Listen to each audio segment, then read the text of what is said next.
What's going on, everybody? My name is Tim Ruswick, and today we're talking about how to fail less often.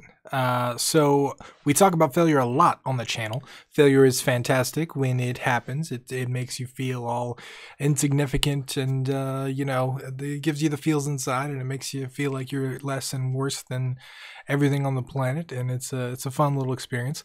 But you learn something. You learn stuff, and you try again, and maybe you do it better next time.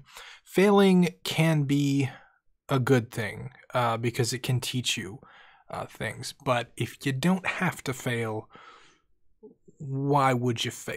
So if there's something that I've learned in life, it is to maybe try and avoid failures, maybe try and find ways around them.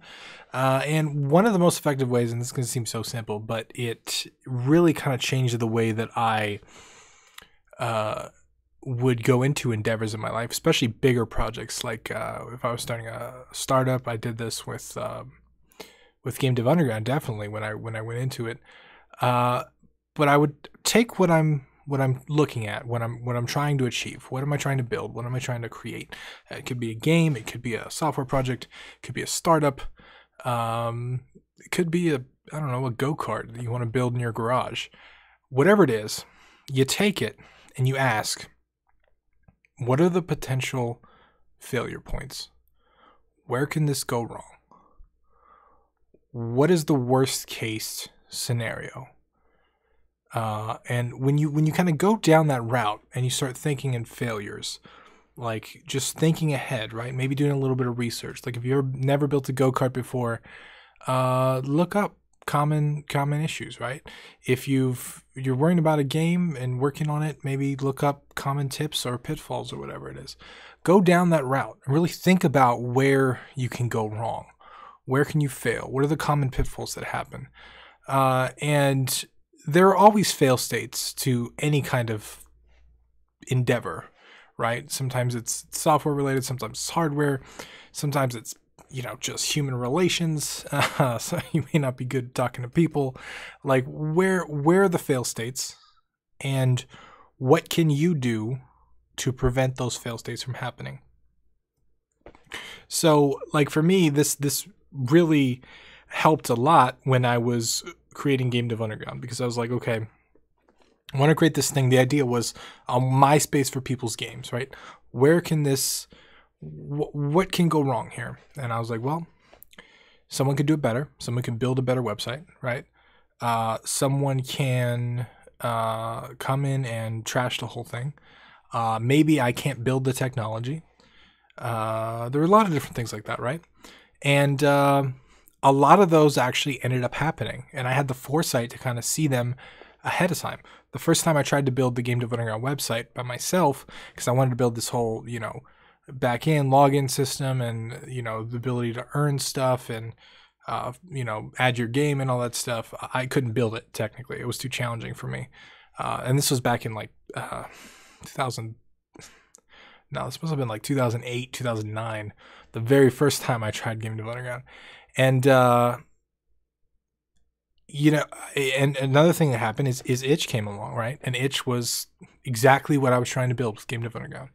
It was almost identical. Like if I could go back in time and I could build Game Dev Underground into anything at all, it would be Itch.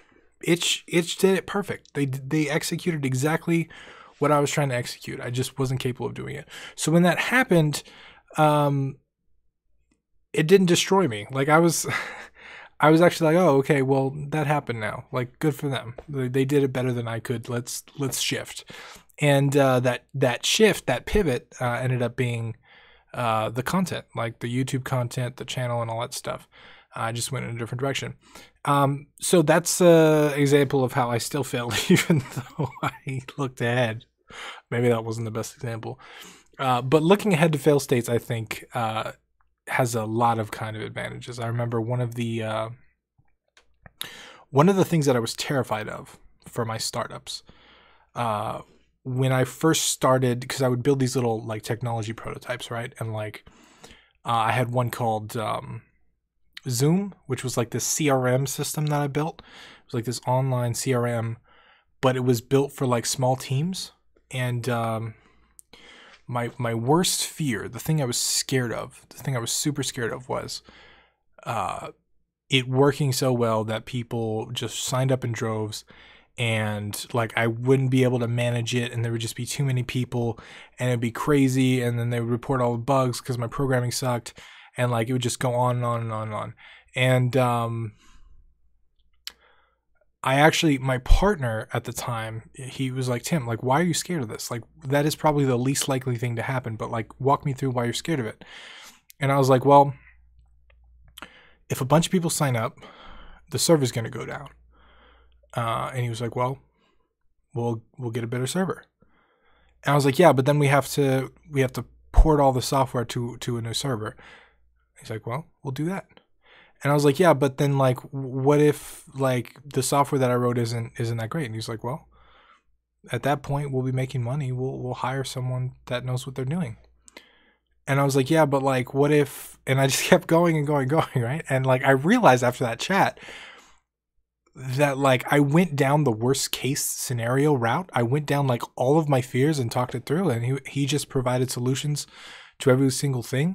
And that was the first time where I was really like, oh, okay, well, maybe I could do that, right? Like every time I'm scared of something, every time I have anxiety, every time I'm overwhelmed, what if I just go down that path myself and just say, well, if this happens, I'll fix it. If that happens, this is what the plan is, and just write it all out.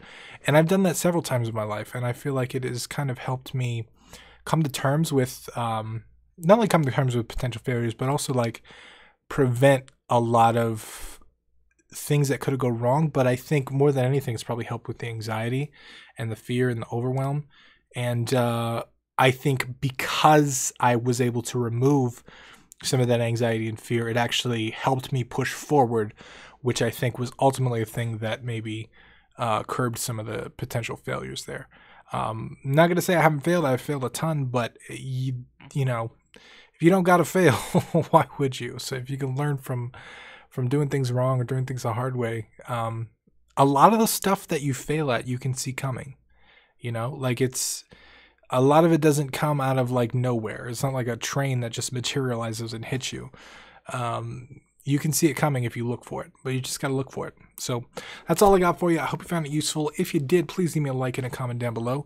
Let me know your thoughts. This is a discussion, as always, not just a dictatorship. Let me know them down below. My name is Tim Roswick, and I'll see you again tomorrow.